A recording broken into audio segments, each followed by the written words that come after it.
따라하시죠. 완전케 하시는 분. 예수님의 제자 중에 가룟 유다가 왜 예수님을 배반했는가? 요한복음을 쓴 제자 요한은 도둑놈이기 때문에 그랬다. 그렇게 요한복음에 그는 도둑이라, 돈꾀를 맞고 거기 넣는 것을 훔쳐 가미러라, 그렇게 말했어요. 그런데 많은 작가들이나 세상의 추리를 좋아하는 사람들은 가룟 유다가 유대의 독립을 꿈꾸던 열심당원이라 예수님을 독립을 꿈꾸고 따랐다는 것입니다. 예수님을 혁명가로 알았던 거지요. 그런데 3년을 따라도 혁명을 일으킬 기미가 보이지 않자 예수님을 로마 군인들한테 넘겨주면 그때 예수님이 결박을 풀면서 짠! 하고 나타나서 로마를 물리치고 혁명을 완수할 것이다 생각했기 때문에 예수님을 넘겨줬다는 거예요. 이게 굉장히 소설 같은 이야기지만 세상 사람들에게 그럴듯한 이야기로 받아들여져서 지저스 크라이스트 슈퍼스타 이런 연극에 보면 초점이 그 가룟 유다의 심리 상태에 많이 맞추어져 있는 것을 볼 수가 있습니다. 가룟 유다와 같이 예수님을 혁명가로 본다면 예수님은 실패한 사람입니다. 우리가 종교개혁을 종교혁명이라고 부르지 않고 개혁이라고 부르는 것은 마틴 루터가 천주교를 박살내기 위해서 일을 벌인 것이 아닙니다. 그가 천주교 신부요 신학자요 수도자입니다. 신부였던 그가 성경을 연구하다 보니까 성경에 너무 다른 것을 교회가 하고 있으니까 과연 믿음이 아니고 행함으로 구원받는다는 이야기가 성경에 어디에 있습니까? 그리고 면죄부를 사면 죽은 영혼이 천국으로 올라간다는 이야기가 성경에 어디 있습니까? 이것을 밝혀주십시오. 그렇게 요즘 말로 대자보를 95개 조항을 써서 비텐베르크 성당문에 1517년 10월 31일 날 붙였던 것인데 교황이 답변을 해주지 않고 저놈 잡아라 그리고 죽이려고 하니까 도망을 다니다가 그를 돕는 영주들이 생기고 종교전쟁으로 발발해서 종교개혁을 하게 되었던 것입니다. 여러분, 개혁이 쉬울까요? 혁명이 쉬울까요? 나름대로 생각할 수 있지만 혁명은 완전히 뒤엎어 버리는 거기 때문에 힘은 필요하지만 단순한 겁니다. 근데 개혁은 대단히 어려운 것입니다. 그 뜻이 이러합니다. 제도나 기구 따위를 새롭게 뜯어 고침. 한자의 뜻은 가죽을 바꾸는 거예요. 통증 중에 제일 아픈 통증이 뭔지 아십니까? 화상 치료하느라고 엉덩이 살을 벗겨가지고 그것을 화상에 붙이는 거, 얼마나 통증이 심한지 모릅니다. 예수님을 완전히 구질서를 부수고 새 질서를 만드시기 위해 혁명을 일으킨 분으로 오해하면 안 됩니다. 예수님께서 율법을 폐기 처분하러 오신 분이 아니라 완전케 하러 오신 분입니다. 부족을 채우고 잘못된 부분을 벗겨내시고 새롭게 하시기 위해 오신 것입니다. 사랑하는 형제 자매 여러분, 오늘 본문 말씀을 상고할 때 성령께서 밝히 조명하셔서 완전케 하시는 율법의 은혜를 깨닫게 되시기를 예수님의 이름으로 축원합니다. 따라하시죠. 오해를 풀어야 합니다. 많은 사람이 어떤 오해가 있느냐 하면 율법은 나쁜 것이다, 복음은 좋은 것이다, 그런 오해를 합니다. 복음은 물론 좋은 것입니다. 그러나 율법도 좋은 것임을 알아야 합니다. 율법의 역할이 너는 죄인이다, 이 정죄하는 기능을 가지고 있기 때문에 우리가 오해를 하는 거예요. 자, 재판을 하기 위해서는 판사, 검사, 변호사가 필요합니다. 이 세 부류의 사람들 중에 제일 까실하고 냉철하고 무서워 보이는 사람이 누굽니까? 검사가 무서워 보이지요. 그러면 검사가 나쁜 사람입니까? 죽일 놈입니까? 아니죠. 검사가 나쁜 게 아니라 검사의 역할은 죄를 정하는 역할을 하기 때문에 냉철하고 냉혹해 보이는 거지요. 마찬가지입니다. 율법이 나쁜 것이 아니라 죄 지은 인간이 나쁜 것이지요. 그러면 율법이 뭘까요? 선과 악의 기준은 무엇인지, 그리고 범죄의 대가는 무엇인지를 객관적으로 규정하는 것입니다. 모세 오경을 율법이라 말하고 개인, 사회, 국민생활 모두를 포함한 실제 생활 규범을 율법이라고 말합니다. 그러면 복음은 무엇을 말할까요? 예수께서 죄인된 우리의 구원을 위해 죄인인 우리가 받아야 할 형벌을 대신 치루어 주셨다는 좋은 소식이 복음입니다. 예수님이 오심으로 구약과 신약이 나누어지게 되었습니다. 강조점이 다른 것 같아요. 그러나 결국은 죄인의 구원이라고 하는 하나의 주제로 통일된다고 하는 것이지요. 그래서 율법과 복음이 역할은 다르지만 인간의 구원이라는 목적에서는 하나가 된다는 것을 알아야 합니다. 성경에서 어떤 경우에는 율법에 대해 긍정적인 측면을 이야기하고 어떤 곳에는 부정적인 측면을 이야기합니다. 그러므로 우리가 이것을 통시적으로 함께 보는 통전적인 안목을 갖지 못하면 율법은 나쁜 것이라고 하는 오해를 할 수 있다, 그러한 말입니다. 그런데 예수님께서 오셔서 복음을 전하자 많은 사람들이 예수님 하는 말씀을 보니까 율법을 폐하러 오셨구나, 그렇게 오해했습니다. 그래서 하신 말씀이 오늘 17절 18절입니다 시작.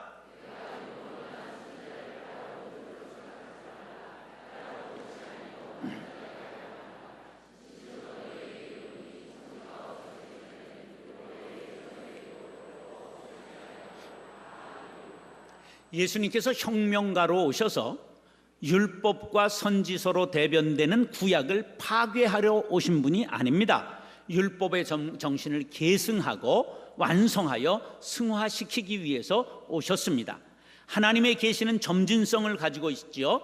율법에서 복음으로 점진적으로 나아가는 것입니다.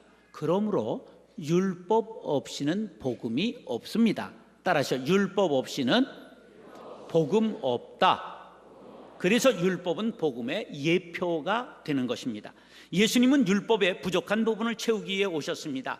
본문에 완전케 하다라는 말이 이것을 증명합니다. 플레로 그러는데 채우다, 그러한 뜻을 가지고 있습니다. 성령 충만, 지혜 충만, 은혜 충만할 때 이 충만이라는 게 채운다, 그러한 뜻입니다. 예수님께서는 하나님의 명령이나 요구를 성취하기 위해 오셨습니다. 그럼에도 불구하고 율법에 대해 통시적으로 함께 보는 눈을 가지지 않으면 오해를 하는 것입니다. 구약은 더 이상 필요 없다, 이런 사람들을 율법 폐기론자라 그렇게 말합니다. 구약 폐기론자라고 말합니다. 이것은 오해입니다. 구약 없이는 신약 없습니다. 구약을 근거로 해서 신약이 하나님의 계시라는 것이 증명될 수 있기 때문입니다. 율법은 악한 것이며 신약 시대에 구원받은 성도에게 더 이상 필요 없다는 것 오해입니다. 율법의 역할이 인간의 죄를 깨닫도록 하고 정죄하는 기능이 있습니다. 그것은 인간에게 구원의 필요성을 자각하기 위해서 반드시 필요한 것입니다. 구원의 목적을 이루는 전 단계에서 반드시 필요한 것이죠. 우리가 기독교인이 된다는 것은 나는 죄인입니다 하는 깨달음으로부터 시작되는 것이지 나는 괜찮은 사람입니다. 물론 여러분들 얼굴은 괜찮으세요. 그러나 우리 인간은 부패했고 타락하고 죄인이라는 인식을 갖지 못하면 우리가 하나님 앞에 설 수 없게 되는 것입니다. 율법이 악한 것이 아니라 율법을 범하는 인간이 악한 것이다. 신약시대에 이르러 복음은 최종 계시가 되었습니다. 그러나 율법은 여전히 선한 행위의 기준으로 필요하다는 것을 알아야 합니다. 로마서 7장 7절 시작. 그런즉 우리가 무슨 말을 하리요? 율법이 죄냐? 그럴 수 없느니라. 율법으로 말미암지 않고는 내가 죄를 알지 못하였으니 곧 율법이 탐내지 말라 하지 아니하였더라면 내가 탐심을 알지 못하였으리라. 인간이 율법을 지켜서 구원 얻는 것은 아니지만 은혜로 구원 얻는 사람은 은혜에 더욱 감사하면서 율법을 지킴으로 많은 사람 앞에 향기 나는 삶을 살게 되는 줄로 믿습니다. 이제 복음적 그리스도인들은 율법은 구원에 불필요하다는 오해를 풀어야 합니다. 율법은 인간의 죄를 깨닫게 해주고 구원자를 찾게 만드는 중요한 역할을 하고 있습니다. 구원받은 자들의 생활을 거룩하고 경건하게 인도해주는 역할을 합니다. 이에 대하여 사도 바울은 율법을 초등학교 선생님에 비유했습니다. 갈라디아서 3장 24절 시작.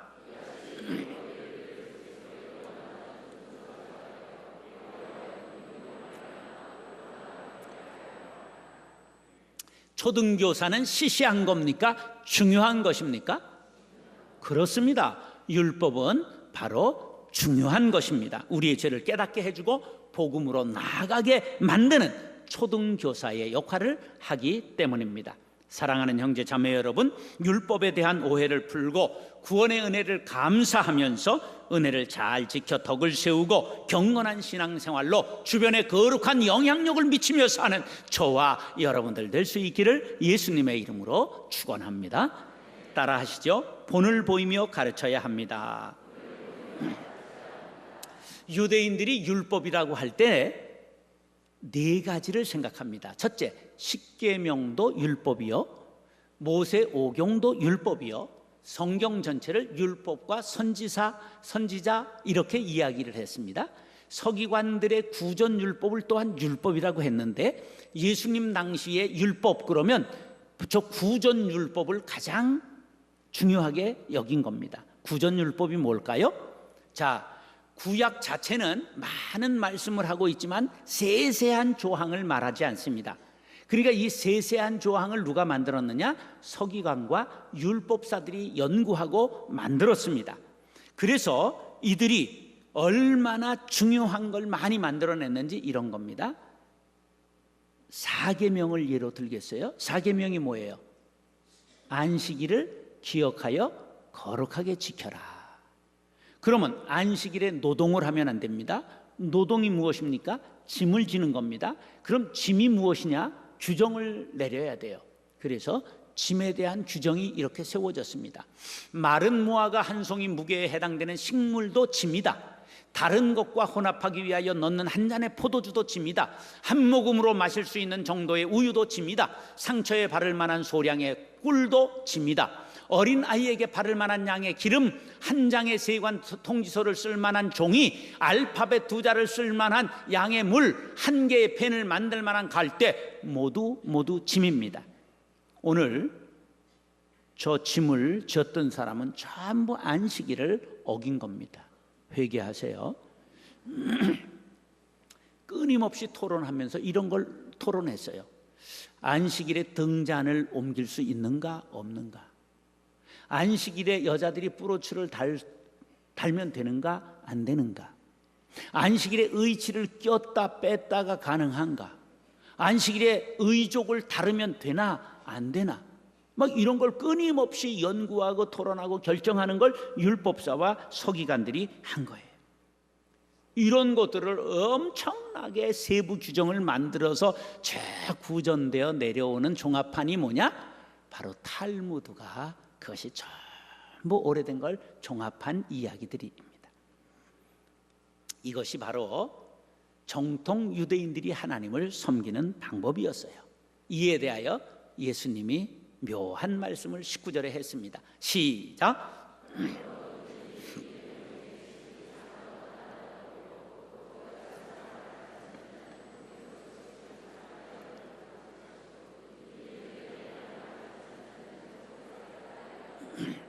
자, 여기 보세요.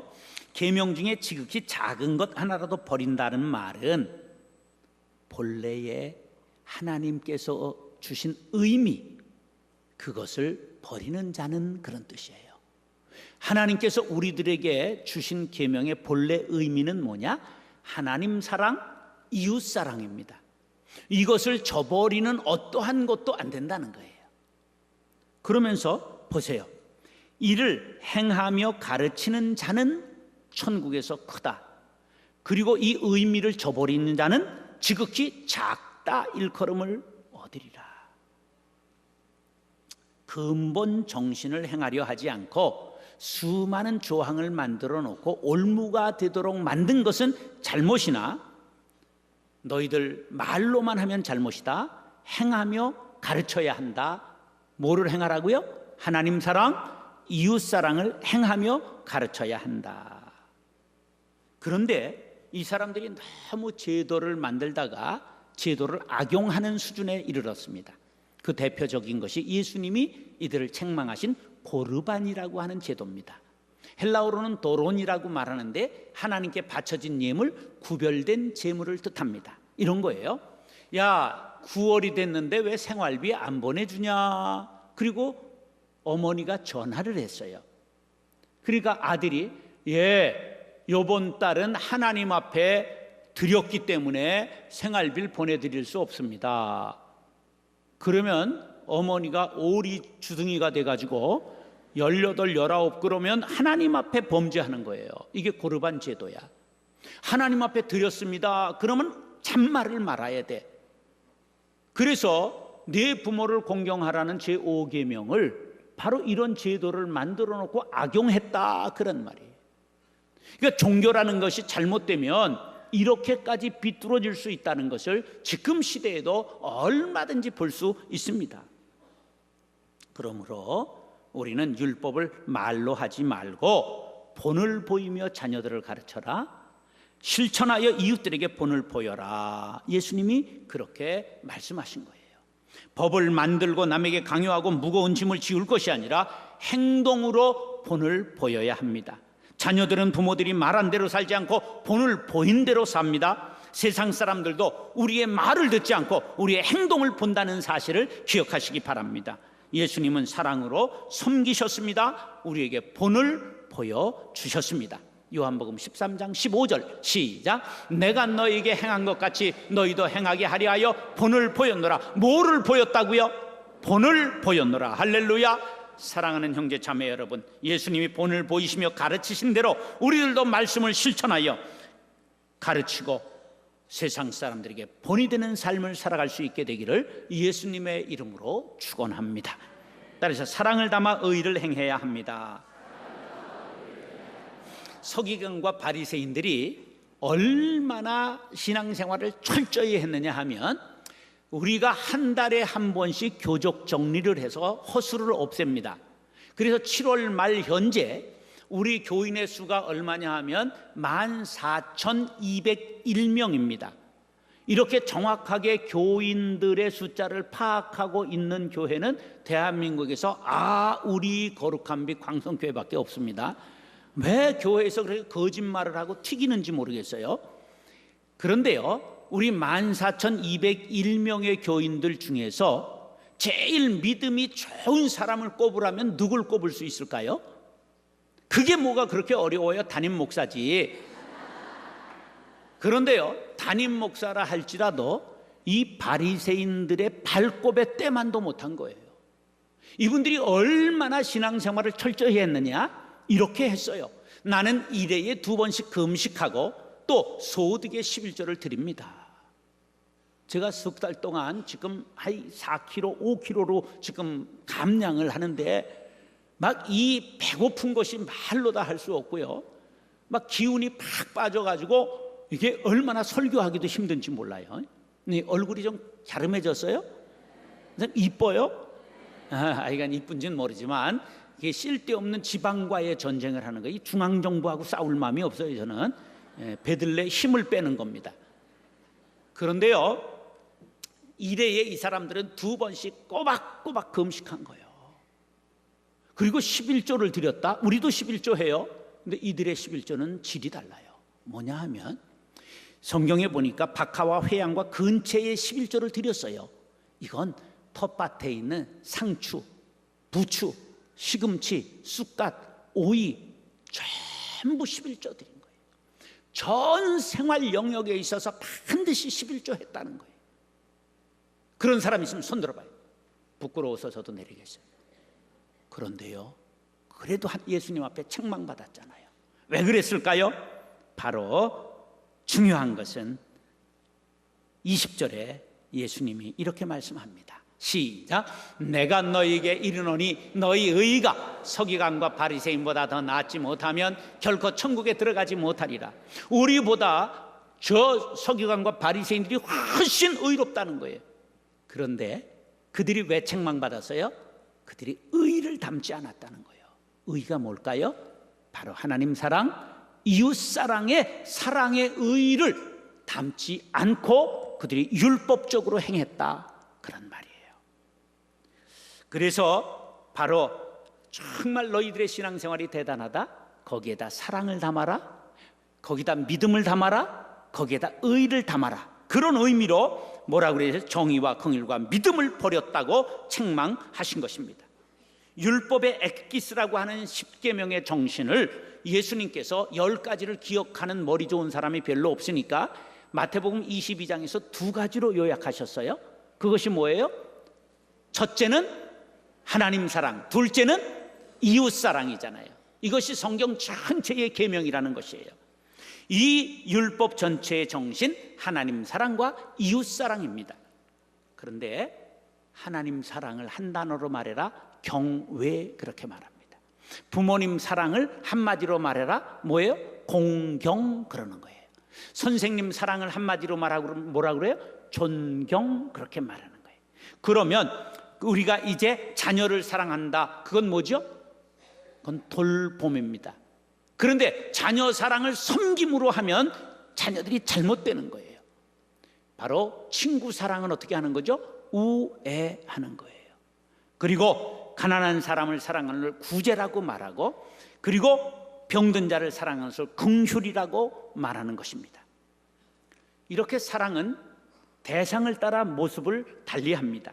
그러므로 대상에 따라 각각 다른 사랑을 담고 의를 행하지 않고는 우리들도 바리새인이 될 수밖에 없습니다. 바리새인은 우리가 감히 따라갈 수 없을 만큼 구별된 자였습니다. 스스로 세속으로부터 분리된 순수한 신앙을 추구했으며 율법 해석에 엄격했고 철저히 지키려는 열정이 뛰어났습니다. 역사학자들은 그들이 당대에 6,000명쯤 있었다고 말합니다. 이들은 참으로 엄격하고 금욕적이고 철저한 신앙생활을 했음에도 불구하고 사랑을 담지 못하고 정죄하고 예수님을 정죄하고 예수님의 능력까지도 귀신의 힘을 빌렸다고 매도하면서 십자가에 못 박는 데 앞장서게 된 것입니다. 사랑과 존경이 없는 율법은 이와 같이 잘못된 길로 가는 것입니다. 우리가 신앙생활을 아무리 잘한다 해도, 뜨겁다 해도 사랑을 담지 못하면 잘못된 길로 가는 것입니다. 예수님은 이 땅에 오셔서 하나님의 사랑, 이웃 사랑이 무엇인지를 몸소 실천해 주셨습니다. 하나님을 사랑하고 이웃을 존중하는 사람은 사소한 규례나 규칙을 따지며 남을 비난하고 정죄하고 송사하고 공격하지 않습니다. 예수님의 사랑과 그 숭고한 정신에 감전되었던 바울은 깊은 깨달음을 통해 사랑의 송가를 불렀습니다. 천사의 말을 하는 사람도 사랑 없으면 소용이 없고 심오한 진리 깨달은 자도 울리는 징과 같네. 하나님 말씀 전한다 해도 그 무슨 소용 있나? 사랑 없으면 소용이 없고 아무것도 아닙니다. 오늘 파송의 노래는 사랑의 송가를 부르도록 하겠습니다. 우리는 오늘 서기관과 바리새인의 의를 곰곰이 생각해 보아야 합니다. 나는 과연 저들만큼 신앙에 열정이 있는가를 반성해 보아야 합니다. 내가 조금 열정이 있다고 남을 비판하고 정죄한 바리새인이 되지는 않았는가 돌이켜 보아야 합니다. 내 신앙이 형식적이고 외적인 것에 치중하다가 내적인 빈곤에 허덕이고 근본적인 사랑이 결핍되어 하나님께 책망받을 수준에 이른 것은 아닌가 자신을 돌이켜 보셔야 합니다. 서기관이나 바리새인이나 지도자여 지식인이요 철저한 신앙인이었습니다. 그럼에도 불구하고 근본적인 하나님의 뜻을 구하지 않았기 때문에 질책의 대상이 되고 빗나간 신앙인의 대명사가 되어 안타까운 부류의 사람들이 되었습니다. 내가 그렇지 않은가 돌이켜보고 사랑을 담아 의를 행하리라, 온유하고 경건한 사랑의 사람이 되리라 다짐하는 시간이 될 수 있기를 간절히 바랍니다. 골로새서 3장 14절 시작. 이 모든 것 위에 사랑을 더하라, 이는 온전하게 매는 띠니라. 아멘. 사랑하는 형제 자매 여러분, 사랑의 띠로 허리를 동이고 하나님의 뜻을 온전히 행하게 되기를 예수님의 이름으로 축원합니다.